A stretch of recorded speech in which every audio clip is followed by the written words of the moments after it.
He's been biding his time as number 3 in the depth chart in Montreal behind the injured Cody Fajardo and Caleb Evans, who did get the start in this game. But after he struggled in the first half, Dwayne, on came Davis Alexander for a night he will never forget. Yeah, a fantastic performance in relief by Davis Alexander. His team trailing at the half, struggling miserably to run the football. They needed to find a way to throw it.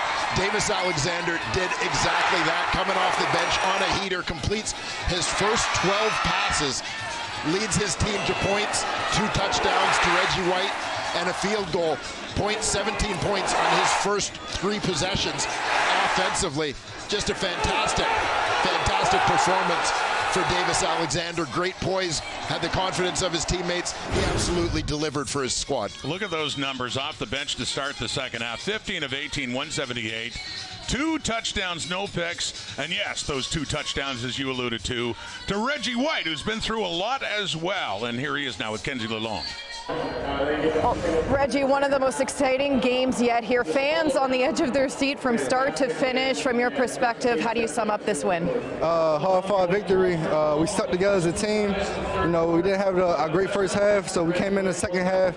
Halftime, we regrouped as a team, and we just stuck by each other's side. You know, one play at a time, coach said, and that's what we did. And shout out to Tim, man. He came out, stepped up huge. You know, first game out here, show everybody.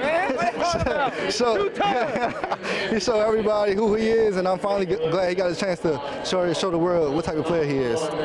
Well, something about you scoring your touchdowns in bunches. You got 2 last time here, you got 2 here tonight, connecting with Davis Alexander. What do you think this special bond you guys are building here? That's my brother, you know. Since we've been tight since he came here.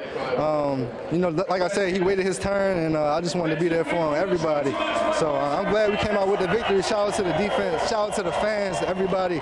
They played a huge part. Special teams as well, all 3 phases. So it's a great victory for us. Yeah, you talk about this win. Just what will you take from it moving forward? You're arrested off the bye week. You bounce back to get this win. How do you move forward now? We got to keep stacking the days, you know. We got to enjoy this tonight, and when we come back to work, let's get work and focus back up for Hamilton next week. So we're going to enjoy this one tonight for sure, and then when it's time to work again, we'll come back ready to work. Enjoy the win. Thank you.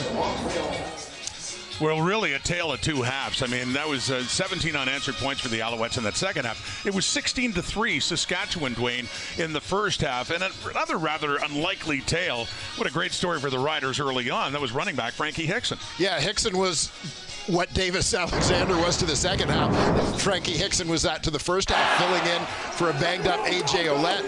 Hickson provided a real spark for this Saskatchewan Roughriders offense. Over 100 yards on the ground for him. 98 of those, though, in the first half. Just 19 in the second half as this game turned. But he was tremendous in the first half of this football game, demonstrating not just his speed, his explosiveness, but balance, vision, all of the things that make a terrific running back, and also very important in terms of their pass protection.